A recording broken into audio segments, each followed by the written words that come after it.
right, everybody. Welcome to Sat Chats, the Bitcoin podcast where we chat about sats. Sats are the smallest part of a Bitcoin, the same way pennies are the smallest part of a dollar. With Sat Chats, we're building the world's biggest Bitcoin welcome center to serve as your gateway to generational wealth. So if you're a Bitcoin beginner, head to satchats.com, grab your slot in the studio today because we want to chat about sats with you. I'm your host, Stuart, Bitcoin Maxi, who wears prescription sunglasses to protect you and your loved ones from my Bitcoin laser eyes. And I'm your co-host, Chris, founder and CEO of Ithaca Hummus, Bitcoin smash buyer and proud multi-coiner. Proud multi-coiner. Ding, ding, ding. So smash the like and subscribe the same way Chris smash buys Bitcoin, or maybe show up each day. It's a daily podcast and hit that like button for me. Do a little dollar like cost averaging like me. Let's go. You know what I mean? So today we're really excited. We've got Jake here, who confirmed has the lowest time preference of any man on earth. He's patient with his beard. He's patient with our setup here in the studio. And he sounds like he's got a really wonderful Bitcoin story to tell us today. So before we get started, Jake, help our satillionaires out there in the chat get to know you a little bit better. Yeah, man. I'm a filmmaker, podcast producer out of Georgia. Currently moving to the middle of nowhere, Montana, building a studio up in the mountains. My company, my network, Peaceful Sea Network, we focus on producing shows and movies that are themed with like self-reliance and living independently and stuff like that. And so Bitcoin is right up my alley when it comes to that kind of thing. Yeah. I mean, it doesn't get more sovereign than Bitcoin, right? Sovereign individual, self-reliance. I mean, it doesn't get much better than controlling your own money. Jake, have you always felt that way, or is that a new phenomenon for you? Or tell us about that a little bit more. 2017 is when I got introduced to Bitcoin by like my uncle, who's like 40 years older than me. Somehow he got into Bitcoin. I have no idea how, but he sent me a few sats and didn't think anything of it for like 3 years. And then 2019, beginning of 2020 starts to hit, and I see so many problems coming our way.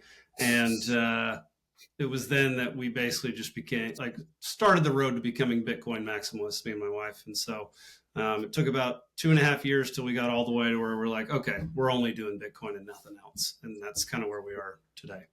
Okay. I'm jumping on that one because I heard me and my wife went on a journey to become Bitcoin Maxis. And for the past, around January 2024 is when I started taking Bitcoin seriously. But my wife is not impressed, dude. She's not. She's like, I still don't get what it is. I don't get why it has any value. I'm like, honey, will you let me, can I just please buy Bitcoin? Like, let's sell the, she allowed me to find all the underutilized cash. Like, hey, here's some stock in paychecks. Here's some stock in Disney. It hasn't done anything for 5 years. Like, can I just sell it and buy Bitcoin? She's like, fine. I just said can we do a garage sale? But what I would prefer is if we convert to a Bitcoin standard where literally there's no dollars in my life. It's only Bitcoin. And then, once a month when I need it, I can sell off some sats to pay the credit card. We keep rolling. What was it like for you and your wife? Was she, were you a fan first and you had to kind of bring her along, or did you guys both have the same amount of interest at the beginning? No, it was definitely a progressive kind of thing. So when I started out, I didn't know it. There were a bunch of coins that I was interested in because everybody at that time was talking about Ethereum and it's going to be this incredible token, and that whole network's garbage. I hate it. And we dabbled in about 30 something different coins at the time. And we were investing in Roth IRAs before that each year, you know, the max like $6,000 or whatever you can put into that. And I was like, okay, well this year I'm going to do it into crypto. And she was like, fine, that's okay. We can test it out. And once she saw how well just the Bitcoin performed, she was far more open to it. And then we read the Bitcoin standard together, the fiat standard together, and the Creature from Jekyll Island. And that pretty much, I mean, over like as soon as those three books were done, I mean, as soon as the Bitcoin, we were halfway through the Bitcoin standard, and she was like, okay, I get it. Like, yeah, she's not an expert in economics, but she understands the importance and the value of having a hard money. And so that, yeah, ever since then, it's been easy, man. 90 something % of our finances are in Bitcoin, and you know, we've got a few bank accounts because it's hard to not have those. You still have to have API hooks into fiat clown world, bro. You still have to have some you still have to interface with it, right? So when you talk about reading the Bitcoin standard together, were you like, what does that literally mean? Were you sitting there reading it out loud to her? Were you guys listening to it on audiobook together? Did you each have a copy that you were kind of like having a little book club with? It was an audiobook situation. We travel a lot, so we listen like in the car or on a plane. We listen to the same audiobooks and stuff like that and talk about them. So yeah, it was an audiobook thing. We listened to it on the way from Atlanta to Kansas, and that was it. Okay. Wow. All right. Yeah. So I try to read it to my wife at night. And so I'm literally in bed reading it out loud. Okay. And she inevitably falls asleep after the first paragraph and a half. Dude, I was going to say, that's like perfect reading to put her to sleep, man. That's... Yeah. I need to switch up my strategy, I think. He's like, all right, hon. So last night, we'll pick up where we left off about the glass beads of Africa. So yes, so here we go. The Europeans and their ships came with glass beads, and they just... Like, what's a lapstone? What? Hey, this is important. Yeah. This is important. So, you know, I love this, Jake, because it's like, I need to know exactly how Jake did this, because I need my wife to get it, man. I need her to get it, you know? Help us. Man, save us, Jake. Well, I married a unique individual. She's kind of open to anything to a certain point. And then once it's proven that it doesn't work, then she's not going to go back to it. And so there was a whole like probationary period where it was about a year. We were just like, okay, we're going to keep investing in this and see what happens and keep learning about Bitcoin. And it just took a lot of learning, a lot of talking, a lot of like considering what the future is going to be. And yeah, I don't know. She's a unique person. I tell her this all the time. There's no one like her, and I don't know how to convince her to do anything. She's just I just present information, and she's just gonna do what she wants to do. So, it's not you, it's her. Yeah, it's a her thing. I couldn't sell, you know, ice cream to a kid on a hot summer day. Like I'm an idiot when it comes to selling anything. But she is a very curious person who's open to try basically anything once or twice. Yeah, so it sounds like the performance of Bitcoin over time, coupled with an audio book in the car, was and time and patience, and we know Jake has that in spades. That was what did it for your wife, to help her, you know, get it. And just learning the very basic principles of economics. Like that's really what did it. Just showing her. I made a documentary called Divide and Dominate, and it's basically how the political, how people steal more power from us. And the whole section of that movie was about the Federal Reserve and Bitcoin. And so learning the basics and how the value of our dollars and the way that they value our energy and time and resources has gone down 99.3% since 1913.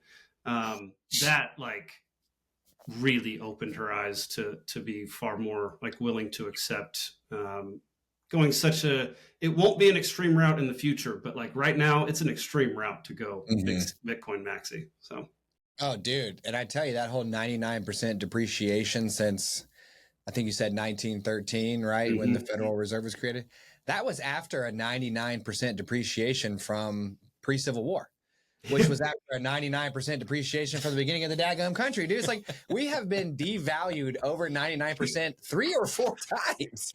Like, it's madness, dude. If I could walk around with a single buck from, 1779 in today's terms, I could spend infinitely all day long. I could have a yes day and I would Yeah. still have change left over in my pocket.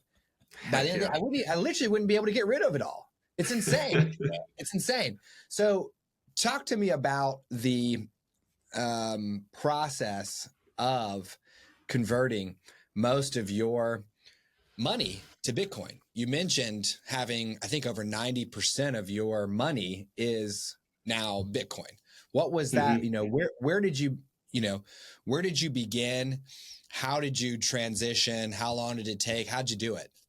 Yeah, this is what I try. Like, I try to onboard people as much as is humanly possible. I try to offer as much free counsel to whoever wants to join in the Bitcoin world.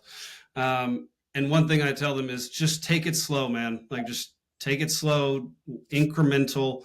If you look at it as if you're saying, yeah, okay, I got 100 grand in my bank account and I'm going to transfer it all into Bitcoin, and somebody's trying to get you to do that, that's like incredibly scary proposition. Like no one's going to do that. So just keep it small at the beginning, buy a few bucks at a time. Um, research the wallets that you want to look at. My biggest thing to tell people is just find a Bitcoin only wallet. It's going to be the most secure thing you can buy. And so generally speaking, I just say do incremental until you feel comfortable enough with it to be like, okay, now I'm ready to take the leap. Did you, what was your buying strategy? Did you dollar cost average over time? Did you start with a smash buy with like a chunk of change and then dollar cost average? Yeah. Did you, buy the dip and let your dry powder build up and then buy the dip? What was your buying strategy to convert yourself from a fiat standard to a Bitcoin standard? Yeah. So at the beginning, it was the initial buy, big chunk, just to test it. And we spread that out over a bunch of different coins at the time, eventually selling all those other coins for Bitcoin. And so ever since then, for the past couple of years, we've been doing daily cost averaging. Every single day we buy Bitcoin, certain amount. And we do it through Swan. I don't know if y'all use Swan at all, but Swan Bitcoin is my favorite place. Yeah, I think that's like an American company, right? Swan. Yeah, Guy Swan. He's the man, and his company. The thing I like most about Swan is they actively fight against like government regulation and like KYC laws and all that garbage that the government forces financial institutions to do. Mm-hmm.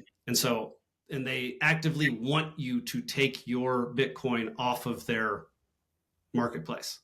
Mm-hmm. They beg you to go put it in your own private wallet, which I very much appreciate. Jake, what's a KYC law for me and our audience? Yeah, know your customer. You have to, with banks and stuff, they have to know, your social security number, your name, your address, all these different things about you to identify your bank account and run terror checks and all this garbage. Well, they're trying to implement that very successfully in the crypto world with Coinbase and all these exchanges where you have to provide all this information to identify who you are with your wallet. And there are a few companies that are fighting it, but Swan is the one that I think is doing it the most successfully and the most honestly. And so I don't like Bitcoin. It's permanent. You can see all the records on the blockchain, but I do not care for governments getting involved and saying, okay, well, now we have to tag each one of these wallets with the social security number of the person who owns it. Like, in what world does that make sense in Bitcoin? So that kind of stuff is something that once I get to a point where I can actually start helping in that fight, then I will. But my company is not there yet. Yeah, I mean it's almost like they are doing what they can to control a money they do not control. Yeah, I mean they're using it. They're acting as though it's just an extent, like it's just another way to transfer out of dollars, but you're going to have to transfer back in, kind of thing. Like they're, I don't really understand. Actually, I do understand. They want power and they want control and they want to be able to manipulate whatever they can. But I don't think they understand that that's not going to be doable. And I think a lot of them are very stuck in how the financial world has been in the last 40 years. And I don't, yeah, I just think they crave power and they crave control. Mm-hmm, mm-hmm. I was thinking about this over the weekend, Jake, where I'm reading a book right now on Weimar Germany, which might be pronounced Weimar Germany. I'm not sure. Probably. But it's post World War I Germany. And it's a smaller economy. And they print more and more German marks, paper marks, until they eventually print with abandon. Literally an unlimited supply. And each day they get to a point where they're adding like 500 billion paper marks to the supply every day. And effectively, the currency becomes worthless because they inflate it and they print it into infinity. And I was thinking over the weekend, it's very clever that the U.S. government has dollarized the world because they have essentially expanded their ability to harvest the productivity of others beyond their borders to the entirety of the world. You know, Germany kind of could only print paper marks to the end of its own borders, and they could really only borrow from their own economy, you know, against the will of their citizens, right? But with the United States, you know, tying the purchase of oil to dollars and, you know, helping various other countries get to where they're either pegged to the dollar or like El Salvador, they use the dollar, then you're basically saying, you know what, we can siphon 2% not only from our own citizenry, but from the whole world. And you get a situation where the United States can in fact print quite a bit for a lot longer than Weimar Germany before things get really out of hand. So it just kind of blows my mind to think about how the United States has found a way to kind of ensorcel the entire world in the printing of their money. Yeah, man. I mean, that's such a good point. Like, until they reach the point where every single country on earth like is using the dollar as its currency, you're not going to see the far extreme of the ramifications of what they're doing. Because once you have no more customers left to acquire, there's nowhere to expand, which will inevitably, like that collapse will be so hard and so fast. You'll wake up one morning and you will have nothing in your bank. Your bank account will be worthless. Obviously, it's unlikely they'll get every single country to, but with our military, I mean, the whole reason that we're able to do that is because our military goes into these places and forces the dollar upon them. And so, yeah, we're probably not going to get to that point, but they're going to keep printing money either way, and they're going to keep devaluing the value of your day's work. And yeah, I hadn't thought about it in that regard with Weimar Germany printing all that money and just basically causing themselves an like economic death. Oh man, I mean, I was just reading about how near the end the banks were shutting down accounts that had before the war enough money for someone to live a nice life on. After the war, they were shutting them down because the value of the money in that account was so little that it became cost prohibitive to manage the account. They're like, you know what, never mind. It's just gone. It's just gone. Like you could imagine a scenario where you have 100,000 US dollars in a bank account and, you know, you print to the point where there's not 20 some odd trillion out there. There's like 200 trillion worth of dollars or 400 trillion. And then your 100,000 basically is worth $10. And the bank's like, yeah, we can't even do this account for you. Like you're kind of too poor, bro. Yeah, you're too poor, bro. You don't meet the minimum balance threshold that we Yeah. have set anymore. Yeah, Exactly. So that's just been on my mind recently, Jake, where it's like, wow, we've managed to hook into the whole world in terms of our fiat printing press that allows us to inflate in a way that it's going to take a long time for people to realize just how bad it is what we're doing. So, you know, to go back to your daily Bitcoin buy, by the way, that's freaking amazing.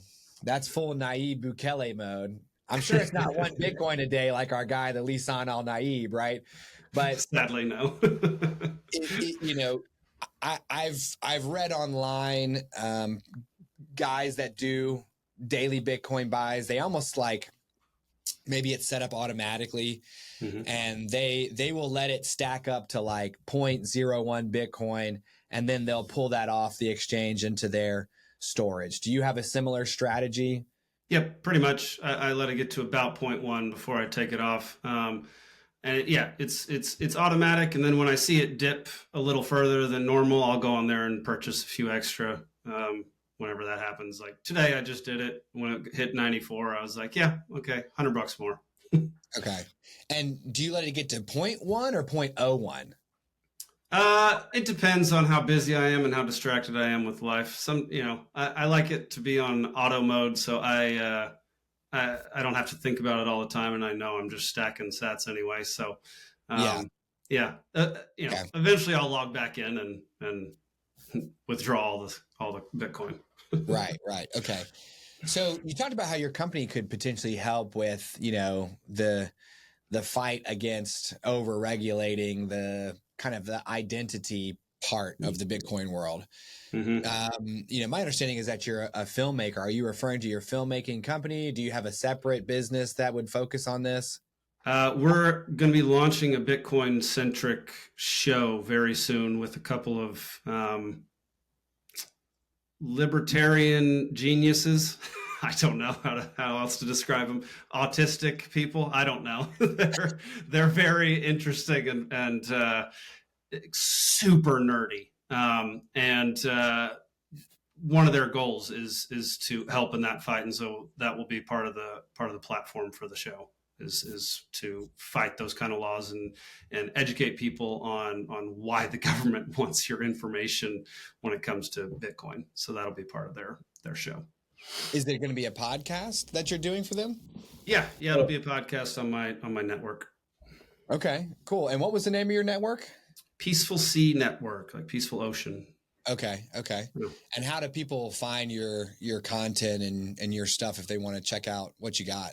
Yeah, you can go to peacefulsea.network, www.peacefulsea.network, and all of our shows are there. You can join the Dollar Media Club. It's $1 a month. You get access to like the Discord and our subscriber only shows and stuff like that. All our movies, everything. Okay. Yeah, it sounds like, you know, we're a show for beginners who might, you know, they might be at the stage of what is Bitcoin, or they might be at the stage of, okay, it's digital currency, but like, why is it valuable? You know, they might even be at the stage where you know, my buddy was like, man, it's too bad, you know, Bitcoin's really awesome, but I can't get in because they're running out, aren't they? I'm like, dude, no, dude. They're not. Or they might be like my brother-in-law who's like, XRP army, let's go, bro. Oh, I love how XRP helps settle international transactions. I'm like, bro, Bitcoin does as well, by the way, and Bitcoin doesn't suck. But you know, it sounds like you might be delivering content that will help someone who spends some time with us to learn the basics can then go to, you know, peacefulsea.network and say, you know what, I'm ready to go a little bit deeper. I'm ready to learn about how to protect Bitcoin, how to fight for Bitcoin, how to go down that rabbit hole a little bit further. Yeah. I mean, 100%, man. Like I think it's important to have every single stage of somebody's Bitcoin journey covered. Like I think starting out with beginners is, especially at this point in time when like only 2% of the world has adopted Bitcoin. I think that is a perfect strategy to get the most viewers, the most people on board, the most people actually hearing about Bitcoin, is starting with people who have no idea what Bitcoin is or are terrified of it or just know nothing about it. And then, yeah, we talk a lot about Bitcoin on a couple of the shows on the network, and we talk. It's more of an intermediate one. It's like we assume people know what Bitcoin is at that point, but this new one we're going to launch is definitely more geared towards somebody who is deep into Bitcoin, deep into the blockchain, knows that world, and also really focuses on the political side of things, where you can actually stop government regulation from happening. And so we'll be talking to like congressmen and senators and things like that. So Jake, let's think about those beginners for a second here. So take us back to when you were kind of where a lot of our audience is now. You know, you have very little knowledge of what Bitcoin is or what it does, why it's valuable.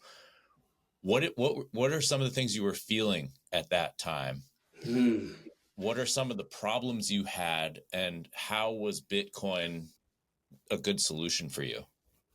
Yeah. So one of the feelings that I was having was before when my uncle sent me that first $25 of sats back in 2017, which I should have kept, which I probably didn't. I'm sure it's lost somewhere.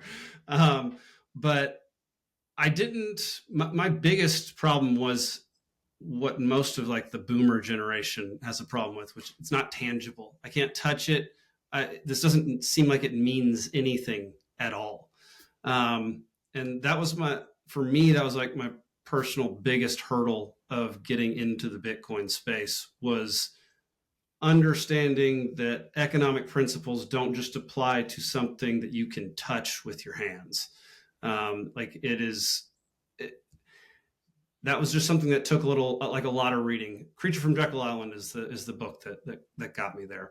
But like starting out, I mean, back in 2019, 2020, there were some good exchanges. So like, I think the first one we used was Coinbase, which was, they make it super simple. Like they make it really easy to onboard you into the crypto world, but then getting your freaking bank accounts to talk to each other and talk to Coinbase, and you trying to transfer money into all these different Bitcoin spaces, they didn't like that very much at the time. And some of them still don't like it.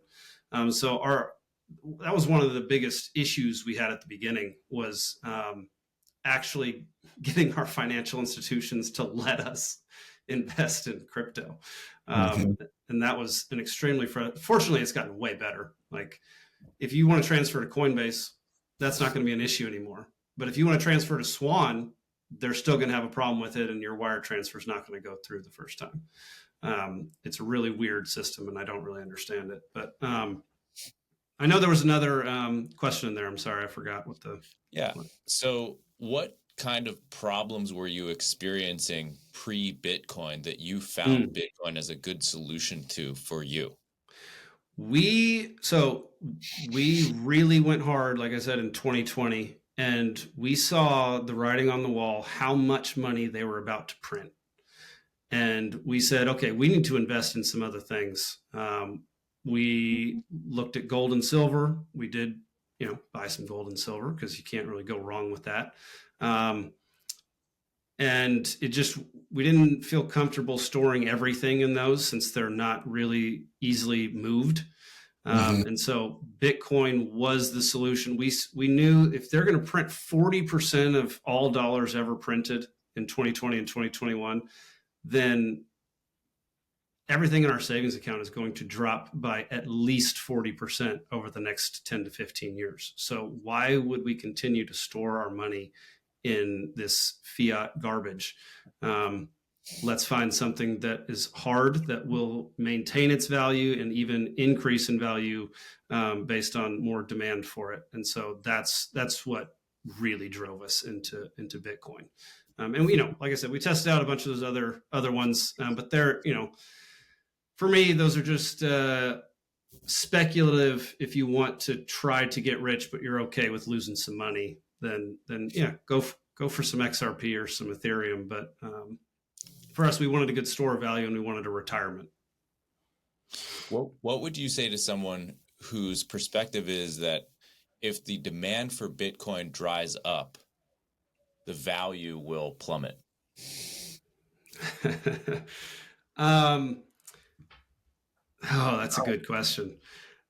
One, I think Americans have a different view of what Bitcoin is than Americans and the first world in general have a different view of what Bitcoin is than people, let's say, in Nigeria or in El Salvador.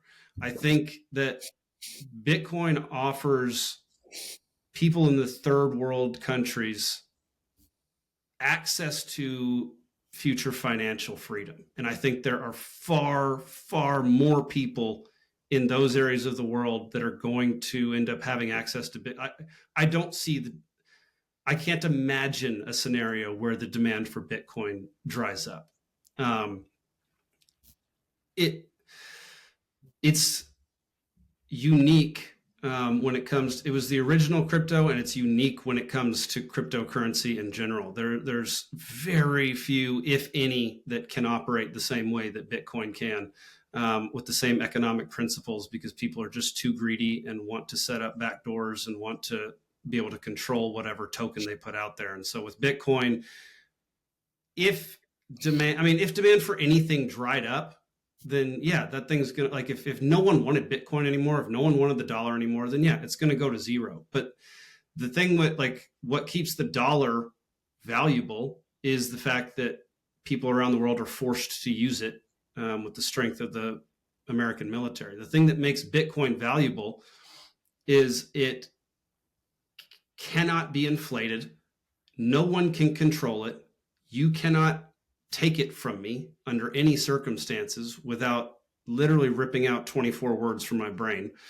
And it allows you unlimited financial freedom to interact with whoever you want to interact with around the world in 10 seconds.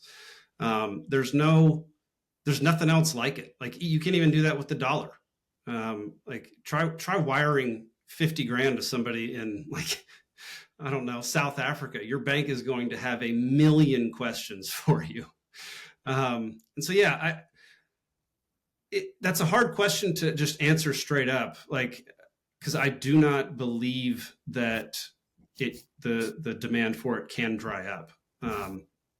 But everything in life is a risk, and you just have to weigh the potential risks. And I'm not sold that Bitcoin could ever dry up as far as demand. Such a good answer. Loved it. And you just get to take your 24 words with you right out there to Montana.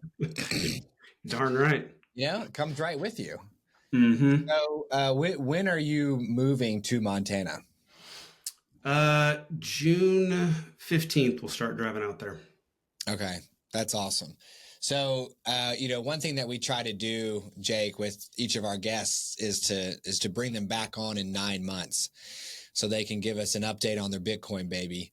Obviously, you got this dude has like a Bitcoin adolescent teenager at this point. This guy's chilling. He's been stacking sats. This guy saw the printing presses coming during the pandemic, was like, I'm out of here. Wow. I don't want my $100 to be only buying $60 worth of stuff. So I'm getting my $100 out, and I'm going to go give it to Bitcoin. Right. Wisdom.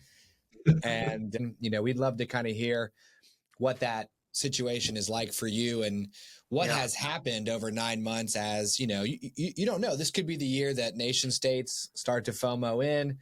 And if you're sitting at 90% plus in Bitcoin for your financial wealth, that's going to be so weird. Yeah. It would. And of course, that's all Bitcoin in dollar terms. And we're all Bitcoin Maxi here. So we know that one Bitcoin is worth one Bitcoin. But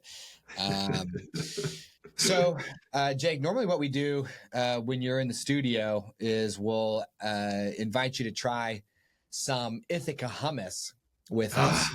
Yeah, sounds so good. Our proud sponsor here. You can see their mascot Bonzo has Bitcoin laser eyes, and he's shooting a chickpea with his Bitcoin laser eyes. I wonder, Chris, if you could take a moment to help Jake understand where he could maybe get Ithaca in his new home in Montana this summer. Oh, I mean, can we go with Atlanta for now? Okay, let's go with Atlanta. We'll do Montana in 9 months because All I right. need to brush up on that. But Atlanta, though, I mean, you are in like the Ithaca hummus epicenter down there. You've got Publix, Whole Foods, Sprouts, Southeastern Grocers, SEG, soon Kroger and Target. So you've got lots of options down there in Atlanta. Have you ever tried it? I have not tried it, but I looked at all the flavors, man, and my mouth started watering. I need to. The other option is to just taste some in front of you. Yeah. That sounds like a great option. Just make me jealous. Yeah. Yeah. My dad was telling me last night that when we don't have him in the studio, we should eat your flavor just in front of you. I was like, I don't know, Dad. That sounds a little. That might be a little vindictive, or I don't know. Good punishment for not being able to show up in person. You know. So we'll. I still have to reconcile. Dad. I still have to reconcile myself with my dad's feedback on that one. So what we want to do that I think we all feel good about here is to make you an offer for coming on the show here today. Yeah. Oh, yeah. You deserve more than we're going to offer you right now, but value for value, like any good Bitcoiner would do. We are prepared to offer you a choice of 50 USD that we're going to have to figure out how to get to you somehow. Yeah. Okay. We'll give it to the Pony Express, or we'll put it on a steam engine, or send it by pigeon. Yeah. Paper airplane, something like that. Exactly. We'll notify your pager or any form of antiquated technology. All right. So 50 USD or the equivalent in Bitcoin, which if we look at the Clark Moody dashboard, right now we can see that the price of one Bitcoin is $94,570. Good time to buy. Good time to stack. All right. Sats per dollar, 1,058 sats per dollar. So back up above 1,000. We were doing this show, Jake, a couple of weeks back, and it was below 1,000 sats per dollar. I mean, we were in the 900s. I'm like, dude, this is nuts. You're hitting the honey hole today. So 52,900 sats or $50. And I don't even know what that piece of paper is, so let's go with the sats. Let's go, dude. Let's go. Let's get it, dude. All right, man. I agree. I have no idea what that blend of cotton and linen even is supposed to represent, my friend. Like, who even cares about that thing? That old raggedy note, man. Give me a break. It's a swimbledy-wimbledy, man, and they're just going to print more of it. So over 52,000 sats for Jake today, which is incredible. That your guest number 23 on the show, Jake.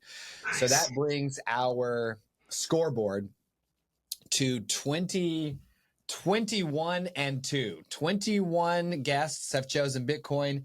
2 have chosen cash. So I saw you got a skeptic to choose Bitcoin. That was pretty cool. Yeah, number 19, yay, dude. Once we get our act together, we're gonna set up a Patreon or some kind of membership where we can release full episodes unedited. His was absolutely nuts, and only a portion of it made it out to the public. That guy was absolutely wild, dude. And he was in the studio. He's tasted the jalapeno hummus and said that he could be placed in a pool of that hummus and eat his way out of it. So he loved it.